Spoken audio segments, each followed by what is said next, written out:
Hey, what's up, y'all? It's your girl JoJo. It's raining, but it's hot in my car and I don't have any gas, so I'm trying to like crack the windows a little bit. Anyway, the rain has me looking in ashen gray, but we are here for Love and Marriage Huntsville Season 2, Episode 2. I want to say shout out to the plug on YouTube. I can't say your name because I ain't trying to get you caught up for copyright infringement, but you saved my life. I was not home Saturday night. I could not watch the episode. Went on demand to try to find it. It was not there. Went on the OWN network to try to find it. It was not there. OWN network, get it together. Okay, you should be able to log in with your cable provider and watch the television show. I don't know why y'all are so delayed, but y'all need to get that together. Okay? Anyway, let's move really quickly because I do have some things to do, as I'm sure you do as well. And we all done watch the show by this point, right? If not, y'all get with the plug on YouTube. You'll find it. So you can watch the episode. But I have a lot of questions to ask y'all. I need a lot of y'all opinions. We need to talk about it. I need y'all to help me make sense of some things. So let's get into the discussion. We're going to start with Kimmy and Maurice. Kimmy and Maurice are talking about his last couple of last couple of classes of law school coming up. They're really excited about it. Monster is also going to be coming, but he's not coming until around the end of June. Kimmy thinks that's kind of weird that he's going to camp because that's less time that he's going to be there with them. Maurice isn't really concerned with the less time because that's on the back end. On the front end, he's going to be here full time is what I'm hoping. So it's okay if he wants to spend a couple of extra weeks in Michigan for the summer. Kimmy is cool with Monster coming, but she does have a couple issues. And the issue stems around the caretaking of Monster. She doesn't believe that Maurice understands what it is to take care of a child 24/7, and she does not want to be left holding the bag when it comes to child rearing. I'm a grown woman. I've already done the single parent thing. I've already raised my grown son. And I need you to understand that you're going to have to be here to help. You remember she talked about that last summer in regards to Monster coming. She did a lot of the hands-on stuff with the kids. And I know I said to having to hold, but doggone it, you going to help. And I agree with Kimmy there. Maurice is kind of acting like it's no big deal. Everything's going to be fine. He even calls to talk to Monster and wants to set up the FaceTime call, to which Kiowa gets on the phone. I think that's her name. Kiowa, the ex-wife, gets on the phone and is just kind of aggravated with Maurice. Like, he doesn't know how to do that. And, he don't know how to set that up. And you called here knowing he didn't know how to set that up. She's just annoyed with him. So Kimmy is wondering where that annoyance is coming from. And Maurice said, look, ever since I suggested that Monster live out here full time, she's had an attitude with me ever since. Kimmy understands. And as a mother, I think that I'm not a mother, but I think if I were a mother, I would probably understand as well. I'm sure you moms out there understand. Kimmy is trying to get Maurice to get the fact that when she had Jalen and it was that time for them to kind of split up the custody between him and his dad, it was a lot for him to handle because I feel like you're taking my son away from me. And Maurice says that on the flip side, as a father, it feels like the same thing. Like, how do you think I feel not having him here with me? We agreed that this was going to happen one day. That was the agreement. And now she doesn't want to abide to the agreement. Kimmy is just trying to make Maurice understand that she kind of gets both sides. And that's something that I can appreciate in a person. I like people that can see both sides of the situation. I also respect the fact that Kimmy lets Maurice handle things when it comes to Monster. She doesn't dip her toe in the sauce. She doesn't get herself all involved. She don't push him out the way and try to get on the phone with the mom and say what her opinion is. People who do that usually cause more trouble than it's worth. She pretty much sits back and lets Maurice handle situations when it comes to his child. If a woman has to force you to take care of your child or force her way in the relationship between parent and child, to me, you're not really doing the caretaking and you're not really doing the parenting. She is, or she's forcing you to do it. And I've been through that situation, and not me doing it, but I've been the product of that. And I promise you, your children start to realize it after a while. So do what you need to do. Don't have anybody making you do what you need to do. So anyway, Kimmy's seeing both sides of the situation. Meanwhile, she goes out with my car getting wet up. Meanwhile, she goes out with Maurice's sister, okay, her sister-in-law. Tisha is also in attendance, and some other broads whose names that I didn't even bother to remember. Sorry, I just didn't bother to remember them. They go out and they're having a little girls' night because Kimmy hasn't been out since she's gotten married. They also have had Maurice's mom living with them since a couple of days after they got married. So they ain't even really had no little newlywed stuff going on and like they deserve. So she is out with the ladies and they bring up the conversation about Kiowa and Monster coming to live and Monster staying there full time. Well, the ladies have some opinions on it, and some of the opinions were, I wouldn't say shocking because I expect that coming from other mothers and moms being like, well, that is a lot to take on. That is a lot to handle. You know, you're kind of moving somebody else's child in, and Kimmy understands that part. She even told Maurice that. She also, I wasn't expecting her to tell Maurice, you could have lived in Michigan. You could have stayed there when he was young, which is most of the time with joint custody, the parents have to stay together in the same state. So I'm guessing they didn't have that, but that was a good point. But if Kiowa agreed to the plan of him moving there, then she, you can't just renege on the plan. So the ladies are sitting there trying to tell her that they would have a hard time doing that, and they have to look at it from Kiowa's side.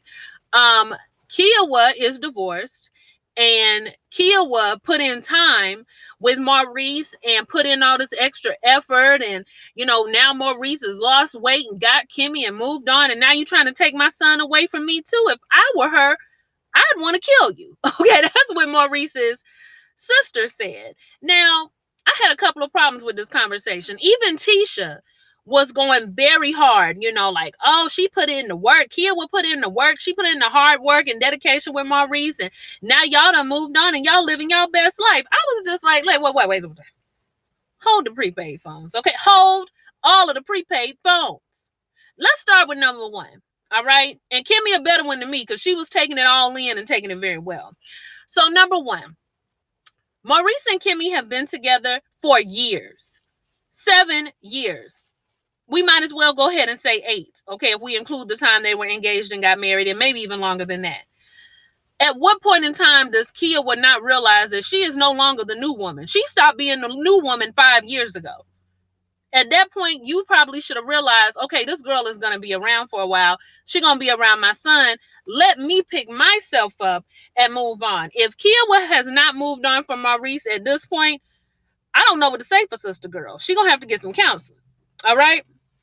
And then number two, when did this conversation stop being about Monster? While I understood everything that they were saying, I understood what places they were coming from, the conversation switched from, okay, I'm trusting another woman and I'm trusting that they're going to do for my son the things that I would do for my son. I'm a little apprehensive. It's just been me and my son for so long. It went from that to, well, you got to understand her hurt, and you got to understand that now you the woman in her place now, and you got to understand. When did it switch to that? Because I thought we were talking about Monster and what was best for him. And if everybody is thinking about what's best for Monster, you should be able to put some of that other stuff to the side, or at least work on it. So I was confused as to how the conversation ended up there anyway. And the third thing is, Kiowa don't need nobody to speak for her. Kiowa got a mouth. We saw her in the previews. Okay, she looked like she ain't got no problem speaking up for herself. Kiowa probably sitting down looking at this television screen like, don't none of these hoes need to speak for me. I do not want Maurice. I do not care about Maurice. I've been over Maurice for a long time. I'm just trying to make sure my baby is good. I am not worried about what them two got going on, because that might not even be the case. So I was almost kind of mad that they were speaking that way if they didn't really know if that was true. Like the sister-in-law might still talk to her. Tisha, probably not. I don't see Tisha and Kiowa still being good friends, especially given how close Tisha is now with Kimmy. So I was just like, no, this conversation is taking another turn.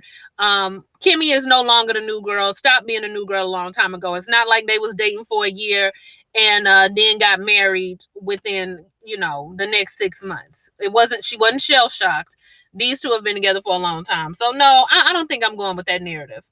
Anyway, y'all, let me know what you think. Do you believe Kia was upset because she's not over Maurice? Or do you believe Kia was upset because she's just a little annoyed that she is having to let her baby go to move states away? What do you all think about a child living with their father during those formative years? Like Maurice said, I am 100% in agreement on it. I believe it should happen when you have a boy. And shoot, the type of mom I would be, I'd be willing to send a girl over there. Whoever want to go over there with your daddy, y'all go. We probably will alternate every 3 years or something. You fooling with me, but y'all already know I wouldn't be the best mother. You can probably tell in the way I talk, right? Anyway, we're gonna move on now because I know what y'all really want to talk about, and that is Martell and Melody. All right, I'm looking at my notes too. I can't cut it out because I ain't got no editing system. Okay, so Martell and Melody are in the same place that they were in last week. We got Melody going to see her hairstylist, and this is great because we finally get to see who is responsible for the very, very platinum bang that is on the front of Melody's head. So we get to meet her stylist, and I'm very excited about it. Her stylist is Maurice, these M's, Martell's cousin, Alanda, and it's the same platinum blonde that she got going on in her head. So she sits down, telling her to give her a little curl, and so they start doing hair, and she's talking to Alanda, and in a roundabout way, moving into her man problems, telling Alanda that, yes, I think I'm going to go ahead and might be possibly getting this divorce. Your cousin ain't changed. He ain't going to change. He's a cheater. He not doing right. Got this girl calling his phone still. I don't care about any of it anymore. I'm over it. And we just may be filing the divorce paperwork. Alanda, now I know Melody said that she's known Alanda as long as Martell has, so I guess they met at a reunion. I don't know. But Alanda was real tight-lipped. Did y'all see her? She was just making a bunch of faces like, I don't know, girl. Okay, well, do what you got to do. Like, she wasn't really saying nothing. I bet you Alanda was thinking, I got clientele, I got peoples, and I don't need to be saying too much on this camera. I was about to ask her, do you do the mistress hair too, girl? Because you real quiet over there. And Melody is telling her, everybody likes my hairstyle. People come in here and say, can I get the mail? Now, I want to know your thoughts. Do you all believe that people are asking for the Melody? Okay, let me know down in the comments. Are people in Huntsville asking Alanda for the Melody? And if they are, why? I know my hair don't always look good. It don't look good today. But the thing about it is there are certain hairstyles that only look good on the person wearing them. If anybody else were to get their hairstyle, we would talk about them bad. Okay, we would not like it on them. And I don't mind Melody's hairdo. I actually think it works for her. But because the bang is so bright, and then her hair is like a dark, like brownish, blondish type of color, it gives me skunk. It gives me a little bit of skunk, but it works for her. It's like a cute skunk. A Pepe Le Pew. It's cute for her, but I don't think I would want to see it on anybody else. Only person who could probably rock that is Nene Leakes. Other than that, I don't think I would want to see that on her. But anyway, child, let's move on. Oh, Lord, let me get the mail. Okay, so after this, we go to hold on a minute. Oh, Martell is talking to Nelvin. Was that the guy's name? I think they're trying to introduce some new couples onto the show. He's talking to Nelvin, and he's comfortable talking to Nelvin because Nelvin's not a liar. And Nelvin's not going to go back and talk about his relationship problems like a Marsau would. Okay, so that's ding, ding, ding. Number one, we about to talk about the beef. All right, that's our first clue. Then, as he's talking to Nelvin, Nelvin's just asking him the right questions, the questions that I would want my husband's friend with good sense to ask. Okay, so the girl called you. Did you change your number? Like, did Mel ask you to change your number?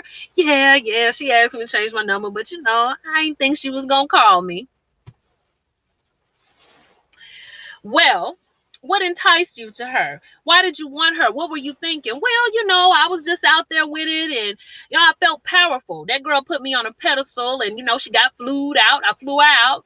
I had my Lamborghini. Women wanted to be around me. I was just I was enticed by the power of it all. Okay, it was a big rich town. I come from the poorest part. Are you singing it in your Trey songs or you singing it in your Joe voice? Either way, Martell felt powerful being able to do for this woman, and this woman put him on a pedestal. You know, he flew her out. He had houses for her. He had the cribs. He had all of that. And he liked feeling the importance that he felt when he was with her. And I know a lot of people don't like Martell. And I will admit it's very hard to like Martell on these episodes. And I know a lot of people are calling him a narcissist, a cheater, and so many different things. But in that moment, I felt like that comment was very sad. Something about that comment was sad to me. Like, I didn't feel sorry for him, but for you to get some sense of power from flying a woman out and, just basically spending money on her, sounds like, and for you to say you like the attention made you feel good, it's just like, dang, that is what made you feel good about yourself as a man. And don't get me wrong, I know money and what you're able to do with your money is a big deal when it comes to your manhood, but you don't feel like you have any more other qualities that would make you feel confident in yourself, that would make you feel manly, like you feel like you need to have some outside attention to feel important? I don't know, something about that was sad to me. But this is why, y'all out there, young ladies and married women alike, it's very important before you marry somebody, before you get with somebody long term, is to make sure, check their confidence levels. Check their confidence. And this goes for men too. When you're dealing with a woman, check her confidence. Do you always have to boost her ego? Do you always have to gas her up? We should all feel so confident in ourselves individually that we don't need another person to make us feel secure. I noticed that in a previous relationship, I relied on that person to feel secure, and I had to work a lot on myself, because those are the type of things that do open the door for cheating. If you get the slightest bit, just a pinch of not feeling like somebody think you are that big of a deal, then you're going to go outside to try to find it. And that vice could be alcohol, or it could be another woman, or it could be another man. It could be anything. But you have to feel so confident and so empowered in yourself that no matter what goes on, you still that nigga. You know what I'm saying? And that's not even trying to be like super, you know what I'm saying? Like, that's not even me trying to be extra or egotistical, but just knowing like I have abundance in myself. I have joy in myself. I'm fulfilling all on my own. Okay. I bring more to the table than just material things. I bring me to the table, and that's always going to be enough. It don't matter who around, right? Anyway, y'all, that was sad. Okay. So then they're with the children. Okay, the children, as Nene Leakes would say it. They're with their children. They're eating dinner. The kids say a cute little prayer before they go to bed. And both Melody and Martell seem to think that the kids don't really know what's going on as long as they put on a united front. Child, please. Those children know what's going on. Whether they hear y'all arguing or not, children pick up on things. They're not stupid. I'm sure they see their father sleeping in the upper room. They know that you guys are not together. They know something is wrong. So the two of them are getting prepared to go to this magazine release party. When they initially took the photos, they were in a good place. Okay, the power couple issue. Now they're not in such a good place. Martell is in a playful mood. He want to play with Mel. Mel don't want to play with him. Okay, Mel ain't feeling it. And this is another thing I'm confused about. Like, what's the deal?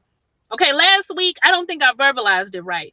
Melody wanting to be the voice for women who have experienced infidelity, that's not a problem. People put themselves on different platforms all the time. Okay, that's what social media is for. If you want to do an infidelity platform, then do you. But the problem is, how are you going to tell people how to get through a storm when you're in the eye of the storm yourself? How are you going to give me advice on what I need to do when you haven't got over the hurdle yourself? Okay, it's kind of like when people do their platform for breast cancer. It's usually because they've been through treatment. They're not going into the first round of chemo also while trying to tell you how to keep your head up, and they just found out about their diagnosis last week. So it's kind of confusing that she is trying to minister from a platform that's not even put together yet. They're still actively working it out. Then she's telling us on one end that she's getting a divorce, and now she's pregnant. but she on the show trying to play hardball. It's just weird to me. So we don't know whether to take her serious. I don't think Martell takes her serious. You see how much he laughs and giggles and plays, even in the confessionals. He's laughing and giggling like it's not a big deal. So I'm just like, child, both of y'all need to go on with it. So as they're riding in the car and they're getting ready to go to this event, and the event was very cute. I will say that they're wonderful at putting on a front. Both of them put on a real good front at this event. Melody lets him know that she believes he's a narcissist, to which he says he looked it up. And as far as he's concerned, everybody's a narcissist, which is something a narcissistic person might say. But I think we throw that word around way too loosely. I don't know if he is or isn't, but I mean, he's definitely a butthole, if nothing else. But we throw that word around a lot for a lot of different things. So the magazine release party ain't really that big of a deal. We just learned that their situation is still effed up, and Martell is ready to get over it. Melody is not. So we move on to Marcel at the gym. Okay, he working it out. His friend, y'all, I don't know his name, Sadari. I think his name was Sadari.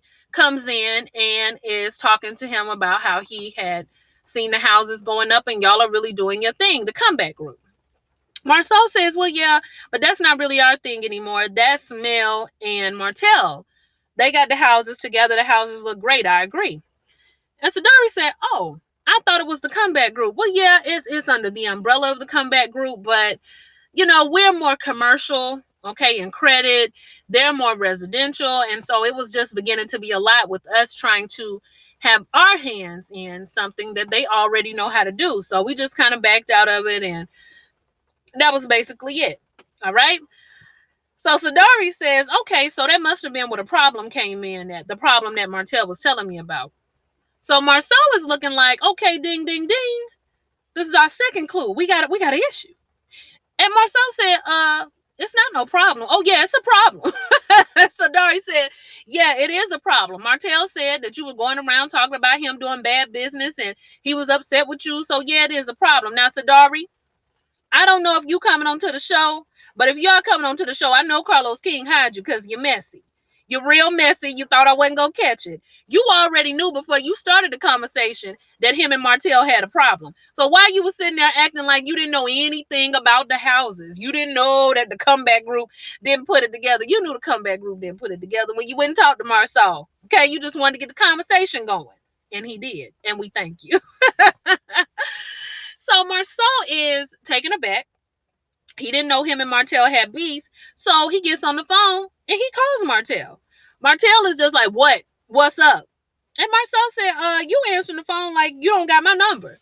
I've been calling you. I've been trying to get in touch with you, bro. I ain't heard from you in months. I ain't talked to you in months.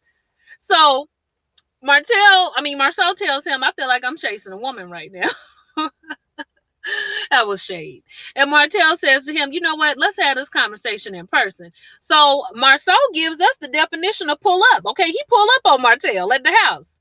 And the realtor guy, he ends up leaving. Marcel tried to dap him up. Martell just like, nah, ain't gonna be no dap. And so Marcel is just like, oh, it's like that? Yeah, it's like that, Marcel, in case you didn't know. He mad. So Marcel wants to know what the problem is because you've been going around talking about me having an issue with you to Sadari. I shouldn't have to hear from Sadari that me and you got problems. And Martell is like, yeah, okay, yeah, you're right. But I still ain't heard from you in months. And I'm going to tell you why I'm mad. Let's go. The first reason why I'm mad, I can take it all the way back to the 47 acres. I said, no, you won't. No, you won't. I do not want to hear about them 47 acres. I don't want to hear about a mule. I don't want to hear about no grass. I don't want to hear about no deals. I don't want to hear about comeback. I don't want to hear about group. I don't want to hear about them 47 acres. We did all that last season. But Martell is mad about that. Okay, you told everybody we stole the land. We didn't steal no land from y'all. Well, yes, you did. And I told you to your face. That's what Marcel told him. I let you know to your face that you was a thief. You stole the land. And I told you about it. And that's all, and that's it. We're not going to keep going back and forth about it. Well, okay, let me tell you the second reason why I'm mad. Hold on, I got to go to my notes, make sure I got this right. Okay. The second reason why I'm mad. You have been saying negative things in regards to how the business got started. And on top of that, you've been talking about me and my marriage. You've been being fake with it. That's that level of fakeness. You going around talking about bad business, talking about my marriage. That's fakeness. I said you would know about fakeness, Martell, because you was just fake at the event over there for the magazine. So you would know all about it. Well, Marcel said, I'm not being fake, okay? I'm not talking about your infidelity. I'm not talking about your marriage. What are you talking about? Anytime something was going on, I defended you. I said, now, wait a minute. Now, wait a minute. Now, I don't want to have to go back and watch every episode, but can we all agree that Marcel was lying? Because I do remember the one time that Marcel defended him, okay? And that was the time that they showed the flashback of. But any other time, Marcel was giggling, laughing, making side jokes. Tisha was making side jokes. Marcel, come on, keep it real, bruh. Now, maybe in private, you defended him. But from what we saw, you was getting your laugh on a whole lot. And y'all were gossiping about their relationship. Well, Marcel doesn't believe he did those things. And this is when Martell lays out the coup de grace. I don't understand why you talking about me and my wife and my infidelity and the things that I've done as if y'all ain't cheated. And Marcel is kind of look, you know how you look at somebody when you want to tell them to be quiet, but you can't. So you kind of just be like, all right, okay, that's enough. That's enough. So now that we in the scene, we got to keep it rolling. Marcel said, what? Like, you haven't cheated with 20 women. And he just laid it out there. And I was just like, now he said y'all. Now who he was talking about? Was he talking about Maurice and Marcel? I don't know. So Marcel is just like, I haven't cheated. How dare you sit here and confuse me of infidelity? Why does he say it like infidelity? And Martell said, yes, you, infidelity. You had like 20 different women. And Marcel said, prove it then. Prove it. How you know I had all these women? I can make some phone calls. We can have some lie detector tests. Martell lay out the, I'm going to make some phone call threads. And that's when Marcel was just like, you know what? I ain't got time for this. You ain't never got time when somebody about to catch you up. I ain't got time for this. So I'm getting ready to leave. And I'm not finna sit here and entertain your foolishness. Your world is crashing down and you trying to bring everybody down with you. Martell's looking at him like, Negro, please. And so he leaves. Now, when he leaves, he got to get the jump on, CYA. Cover your ass. He got to go tell Jisha before anybody else gets a chance to let her know. I had a meeting with Martell. The meeting was kind of crazy. He tried to accuse me of having 20 girlfriends. And I'm just like, what, boy? You trying to bring everybody else down? You a sad case, brother. Trying to bring me down with you. And Tisha was just like, well, is there some truth to it? Because if I hear it again, it's some truth to it. Oh, babe, no. No, ain't no truth to that. Well, why you sit there and let him say it? He a grown man. He can say what he want to say. I can't believe you would sit there and let him say that. And then Marcel gonna say, well, when it's time, my integrity, it's gonna stand the test when it's time. What time, Marcel? Get your words together, Marcel. I wanted to do his mouth like this. Come on. Get it out, Marcel. Anyway, y'all let me know what y'all think. Is Marcel lying? Or do you believe he had 20 girlfriends? I don't believe he had 20 girlfriends. I think Marcel was a flirt. And I think Marcel has had flings versus having an affair.